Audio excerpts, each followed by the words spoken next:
अस्सलाम वालेकुम। मैं कोर्स सीरीज स्टार्ट कर रहा हूँ कंट्रीज़ के हवाले से। और कंट्रीज़ की हम हिस्ट्री और इनका थोड़ा ओवरव्यू करेंगे और करंट इश्यूज़ पे उसमें हम बात करेंगे। तो इस सीरीज़ का पहली जो हमारी कंट्री है वो है अफगानिस्तान, जो कि हॉट टॉपिक है और बहुत इसमें इसकी बहुत तारीखें हैं और इसकी हिस्ट्री के पर्सपेक्टिव से देखें तो ये बहुत इंपॉर्टेंट कंट्री है। ठीक है, जियोग्राफी के हवाले से भी थोड़ी बहुत इंपॉर्टेंस है इसकी और हिस्ट्री के हवाले से तो बहुत ज़्यादा इंपॉर्टेंस है इसकी। जैसे कि आपको पता है सोवियत यूनियन आई, बरतानिया इसमें आया और चंगेज़ खान इसमें आया, अमेरिका ने इसमें इंटरवेन किया, लेकिन कोई भी कामयाब ना हो सका। इसलिए हम अफगानिस्तान पे बात करने जा रहे हैं।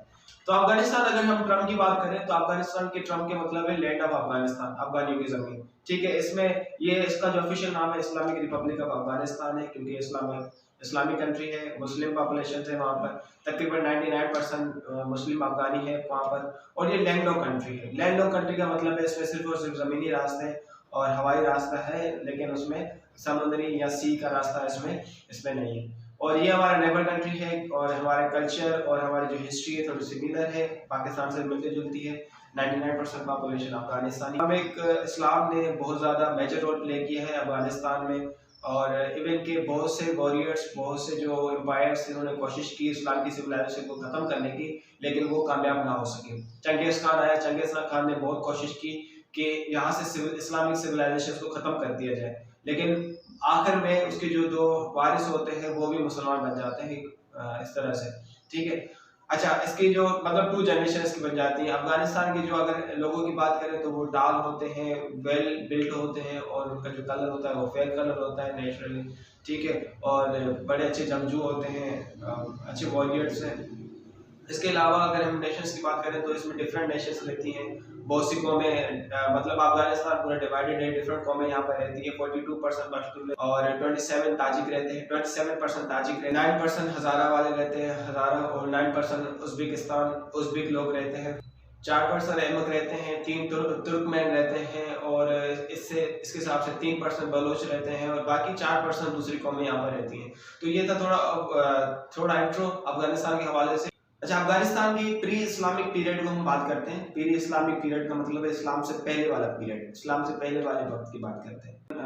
651 एनाटोली में और 328 बिफोर क्राइस्ट में अलेक्जेंडर द ग्रेट, जो कि आज का मौजूदा वक्त अफगानिस्तान में एंटर होता है। और वो इस नियत से आता है कि वो बल्क बक्तेरिया, एक शहर था उस वक्त, आज के नाम पे बल्क के नाम से जाना जाता है, उसको कैप्चर करने आया था।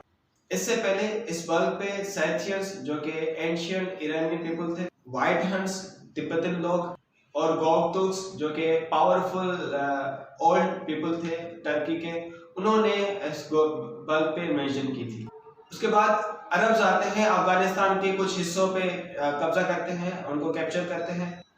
फिर उसके बाद पर्शियंस आते हैं, वो अफगानिस्तान पे कब्जा करते हैं, इन्वेजन करते हैं, तब तक हुक्मरानी करते हैं जब तक गजनवी एम्पायर नहीं आ जाती। 1998 में महमूद गजनवी आ जाता है, कंसोलिडेटेड पावर कर देता है अपनी अफगानिस्तान में। तो वो गजना को, जो कि आज के नाम गजनी के नाम से जाना जाता है, तो उसको ग्रेट कल्चरल सेंटर में कन्वर्ट कर देता है, टर्न कर देता है उसमें। 11वीं सदी में चंगेज खान का इन्वेजन, आपको पता है मंगोल्स किस तरह से इन्वेट करते हैं, मंगोल किस तरह से हमला करते हैं। वो जब भी आते हैं तो पहले तो लोगों को मारते हैं, उनके घरों को जला देते हैं, इवन के केटल्स को मार देते हैं, और उनकी जो फसलें होती हैं उनको भी तबाह कर देते हैं। तो चंगेज खान ने जब इन्वेजन किया था तो चंगेज खान ने बहुत से लोगों की स्लॉटर्स की थी, खून रेजी की थी बहुत ज़्यादा, उनकी टेरिटरीज को ख़त्म कर दिया, उनके घरों को ख़त्म कर दिया, इवन के बहुत सी मेजर सिटीज़ को भी डिस्ट्रॉय कर दिया, तबाह, जिसमें आपका हेरत, गजनी, बल्ख और बहुत सी फर्टाइल एग्रीकल्चर्स जो लैंड थी उनको बिल्कुल जो है डिस्ट्रॉय कर दिया था आपके चंगेज खान ने। तैमूर लैंग आते हैं, और तैमूर लैंग के बाद उसके बेटे और या उसके डिसेंडेंट जो खानदान से होता है वो बाबर आते हैं। बाबर जो कि इंडियन मुगल एम्पायर का फाउंडर था।